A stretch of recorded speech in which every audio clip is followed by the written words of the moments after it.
샬롬. 간밤에도 잘 주무셨습니까? 하나님께서 오늘 우리에게 새 날을 주셔서 이 하루를 살아나게 하셨습니다.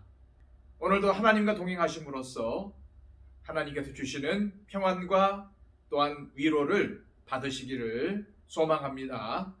기도하겠습니다. 참으로 감사하신 아버지 하나님, 오늘도 우리를 단잠에서 깨워주시고 이 아침 가장 첫 시간에 하나님께 예배케 하심을 감사드립니다. 주님, 이 예배를 통해서 나를 만나주시고 나에게 새 힘과 새 능력 또한 새로운 지혜를 허락하여 주시옵소서. 아버지 하나님과 동행하며 오늘도 하나님의 자녀로 살아가기를 원합니다. 주님, 인도하여 주옵소서. 보호하여 주옵소서. 이 세상 가운데서 하나님께서 지켜주시고 인도하여 주시옵소서. 아버지 하나님, 오늘도 자녀의 권세로 살아가기를 원합니다. 하나님 백성으로 당당하게 믿음 가운데 행하기를 원합니다. 주님, 우리를 붙잡아 주시고 인도하여 주셔서 오늘 하루도 많은 사람들 앞에서 하나님의 영광을 드러내며 또한 아버지 하나님의 사랑을 전하게 하여 주옵소서. 예수 그리스도의 이름으로 기도하옵나이다. 아멘. 다 함께 찬송가 570장입니다.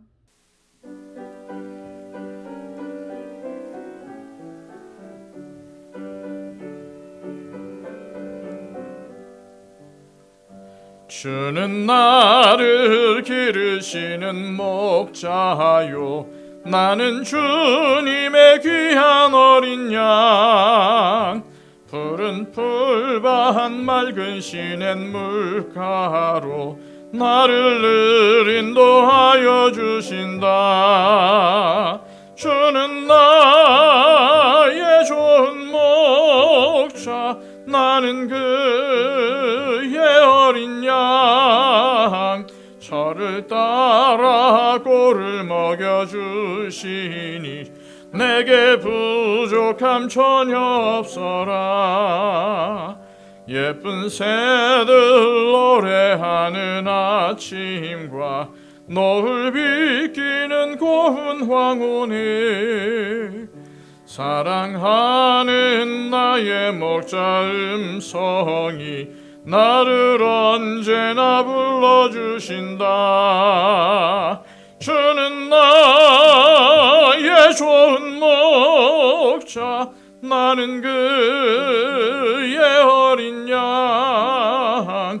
저를 따라 꼴을 먹여주시니 내게 부족함 전혀 없어라.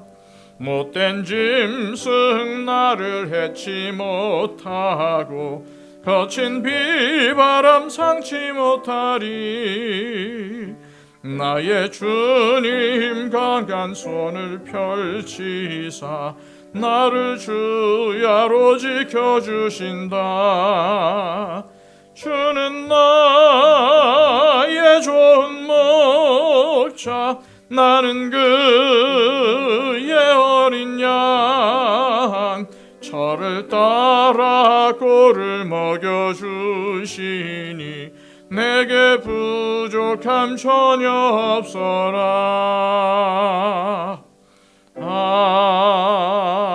아멘. 이 시간 우리에게 주시는 하나님의 귀한 말씀은 신약성경 고린도전서 7장 1절에서 6절까지의 말씀입니다. 신약성경 269쪽입니다. 너희가 쓴 문제에 대하여 말하면 남자가 여자를 가까이 아니함이 좋으나 음행을 피하기 위하여 남자마다 자기 아내를 두고 여자마다 자기 남편을 두라. 남편은 그 아내에 대한 의무를 다하고 아내도 그 남편에게 그렇게 할지라. 아내는 자기 몸을 주장하지 못하고 오직 그 남편이 하며 남편도 그와 같이 자기 몸을 주장하지 못하고 오직 그 아내가 하나니 서로 분방하지 말라. 다만 기도할 틈을 얻기 위하여 합의상 얼마 동안은 하되 다시 합하라.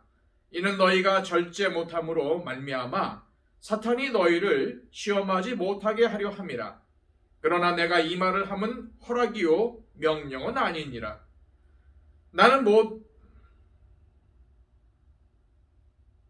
지난 시간 바울은 고린도 교회 성도들에게 이렇게 권면을 했습니다.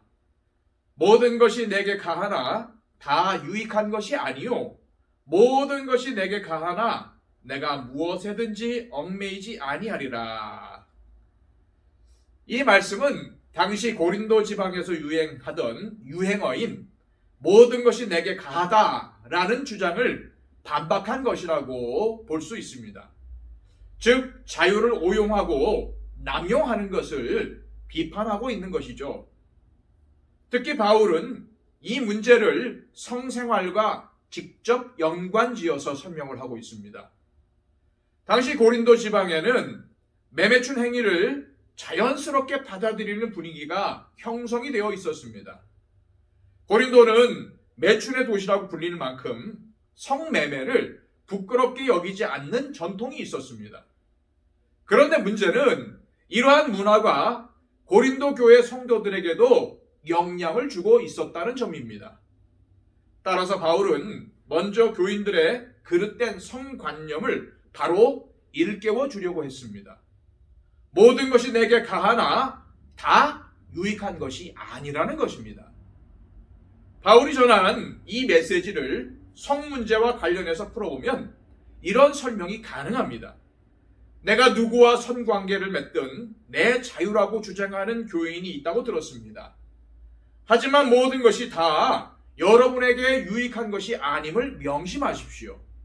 나는 예수님을 믿고 영적으로 의롭게 되었기 때문에 천한 육체로 뭘 하든 상관이 없다고 생각하시나요? 그러다가는 쾌락과 탐욕의 노예가 될 것입니다. 다시 여러분은 죄의 노예로 전락하고 말 것입니다. 따라서 저 같으면 그러지 않겠습니다. 결코 방종에 얽매이지 않겠습니다. 나는 주님께서 주신 자유를 함부로 남용하지 않겠습니다. 오히려 하나님의 영광을 위해 나의 몸을 쓰겠습니다. 이것이 바로 바울이 고린도 교회의 교인들에게 전한 메시지였습니다. 고린도 교인들 중에는 매매춘 행위에 대해서 자유로운 사회 분위기 때문에 또 신앙의 자유를 곡해한 나머지 아무런 죄책감도 없이 성매매에 참여했습니다. 하지만 극단적으로 성생활을 부정하는 교인들도 있었지요. 이런 사람들이 좋아하는 경고는 남자가 여자를 가까이 아니함이 좋다라는 것이었습니다. 한마디로 철저한 금욕주의를 실천하는 교인들도 고린도 교회 안에는 있었던 것이죠. 하지만 바울은 이런 사람들에게 이렇게 말씀합니다. 2절과 3절 말씀입니다. 음행을 피하기 위하여 남자마다 자기 아내를 두고 여자마다 자기 남편을 두라. 남편은 그 아내에 대한 의무를 다하고 아내도 그 남편에게 그렇게 할지라. 우리가 이 말씀에 대해서 오해가 없으려면 바울이 누구를 대상으로 이 말씀을 전하고 있는지를 알아야 합니다. 물론 이견이 있지만 이 말씀은 이미 결혼 생활을 하고 있는 교인들에게 전하는 메시지로 보는 게 맞습니다. 고린도 교회 성도들 중에는 금욕적인 신앙을 주장하면서 이미 결혼을 했는데도 불구하고 배우자와 관계하는 것을 거부하는 것 때문에 부부관계에 심각한 문제가 발생하는 경우가 생겼던 것 같습니다. 바울은 이것 역시도 잘못된 것이라는 점을 분명히 지적하고 있는 것입니다. 특히 바울이 이 일과 관련해서 우려했던 것은 부부가 원만한 성생활을 하지 않으면 음행의 유혹에 빠질 수 있다는 점이었습니다. 바울은 고린도 지방이 성매매가 얼마나 아무런 거리낌 없이 이루어지고 있는지 잘 알고 있었습니다. 이런 분위기가 교인들에게도 적지 않은 영향을 미치고 있었다는 것도 잘 알고 있었습니다. 그래서 그는 교인들이 이러한 죄악에 빠지지 않으려면 평소에 부부관계가 아주 중요하다고 가르쳤던 것이죠. 부부의 성관계가 서로 범할 수 있는 음행의 죄를 막아주는 역할을 한다는 것입니다. 그런 의미에서 바울은 부부의 성생활을 사랑이라고 표현하지 않고 부부간의 의무를 다하는 것으로 설명하고 있는 것입니다. 다시 말해서 결혼을 했으면은 당연히 부부로서 서로가 지켜야 할 의무가 있으며 그 중에는 성생활도 예외가 아니라는 뜻입니다. 왜요? 부부간의 성생활에 대한 의무를 지키는 것은 서로가 음행의 죄를 짓지 않게 할 수 있는 힘이 되기 때문입니다. 특히 여기서 우리가 주목해야 할 말씀이 있습니다. 4절 말씀입니다. 아내는 자기 몸을 주장하지 못하고 오직 그 남편이 하며 남편도 그와 같이 자기 몸을 주장하지 못하고 오직 그 아내가 하나니. 이 말씀은 결혼한 부부의 권리는 서로 동등하다는 뜻입니다. 이것은 당시 가부장적인 사회 분위기 속에서 보면은 정말 파격적인 메시지가 아닐 수가 없습니다. 남편이 아내를 주관할 수 있다면 당연히 아내도 남편을 주관할 수 있다는 말입니다. 이 점은 사실 우리 사회도 여전히 극복하지 못하고 있는 부분입니다. 옛날에는 말할 것도 없고 결혼하면 여자는 남자에게 종속되는 것으로 보는 경향이 강하지 않았습니까? 이런 것이 성생활은 물론이고 부부 생활에도 큰 영향을 미쳤습니다. 여성들이 제대로 대우받지 못하는 일들이 벌어져야 했고 남편 입장에서도 당연히 남자가 여자를 주관해야 한다고 생각을 해서 여성을 함부로 대하는 일들이 일어났던 것입니다. 하지만 바울은 아내는 자기 몸을 마음대로 할 수 없고 남편에게 맡겨야 하듯이 남편도 역시 자기 몸을 자기 마음대로 할 수 없고 오직 아내에게 맡겨야 한다고 가르칩니다. 이처럼 바울은 부부간의 권리가 서로 동등하다는 점을 강조했습니다.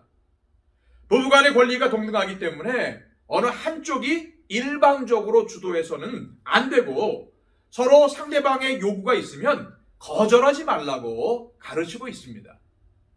단 다음과 같은 조건을 답니다. 5절 말씀입니다. 서로 분방하지 말라. 다만 기도할 틈을 얻기 위하여 하루 이상 얼마 동안은 하되 다시 합하라. 이는 너희가 절제 못함으로 말미암아 사탄이 너희를 시험하지 못하게 하려 함이라. 기도에만 집중하는 시간을 내기 위해서 서로 합의하에 얼마 동안은 분방할 수 있지만 합의한 기간이 끝나면 즉시 다시 합하라는 것입니다. 안 그러면 사탄의 유혹에 넘어갈 수 있다는 점을 경고하고 있지요. 사실 오늘 본문에는 고린도 지방과 고린도 교회의 상황 때문에 부부간의 성생활과 관련된 내용이 집중적으로 다뤄지고 있지만 넓게 보면은 부부간의 관계가 좋으면 신앙생활에도 큰 유익이 된다는 점을 알려주고 있습니다. 특히 사탄의 시험에서 부부를 지켜주는 힘이 된다는 것이죠. 부부가 마음으로나 몸으로나 충분히 친밀하게 사랑을 나누며 지낸다면 그 자체로 행복한 부부 생활을 지속할 수가 있습니다. 이것은 하나님께서 가정을 허락하신 아주 중요한 이유이죠. 비단 음행의 죄뿐이겠습니까? 부부가 결혼하고 자식을 낳고 키우면서 가정을 이루게 되죠. 따라서 오늘 이 본문은 부부간의 관계만이 아니라 더 넓게 보면은 가정이야말로 가족 구성원이 악에 빠지지 않게 하는 울타리가 되어 주어야 한다는 사실을 일깨워주고 있습니다. 부부관계가 좋으면 자녀들도 탈선의 위험이 줄어들고 안정된 환경에서 지낼 수가 있기 때문이죠. 우리 사회는 갈수록 성에 대해서 관대한 분위기로 흘러가고 있습니다. 특히 드라마나 영화 할 것 없이 바람을 피는 부부가 얼마나 자주 등장을 합니까? 그런데 불륜을 들킨 배우자가 사랑에 빠진 것이 죄는 아니잖아 라고 말하며 사랑의 이름으로 자기의 불륜 행위를 합리화해버립니다. 얼핏 들으면 맞는 것 같기도 합니다. 사실 세상은 갈수록 사랑은 죄가 아니라는 분위기로 흘러가고 있습니다. 하지만 우리는 오늘 본문의 말씀을 통해서 이 주장이 얼마나 잘못된 것인지를 알 수 있습니다. 사랑에 빠진 게 죄는 아니잖아. 아닙니다. 결혼한 사람이 딴 사람과 사랑에 빠지는 것은 설령 육체적인 관계를 하지 않았어도 죄입니다. 우리는 정말 뭐가 옳고 그른 것인지 바로 아는 분별력을 지녀야 합니다. 가정이라는 울타리가 사탄의 시험에서 가족들을 지켜주는 힘이 된다는 것을 기억하십시오. 친밀한 부부관계가 우리의 신앙을 더욱 성숙하게 해준다는 사실을 알고 더욱 서로를 사랑하고 아껴주는 부부가 될 수 있기를 바랍니다. 이 시간 기도하실 때 하나님, 우리 가정을 음행의 유혹으로부터 지켜주옵소서. 우리 가정이 하나님 말씀 위에 바로 세워지게 하옵시고 우리 가정 모두가 하나님의 말씀에 순종하며 살게 해달라고 기도하시기를 바랍니다. 특히 이 시간 남편은 아내를 위해서, 아내는 남편을 위해서 기도하시기를 바랍니다. 지금보다도 더 사랑하고 결점과 약점이 보여도 더 아끼게 해달라고 기도하시기 바랍니다. 우리 다 함께 기도하겠습니다.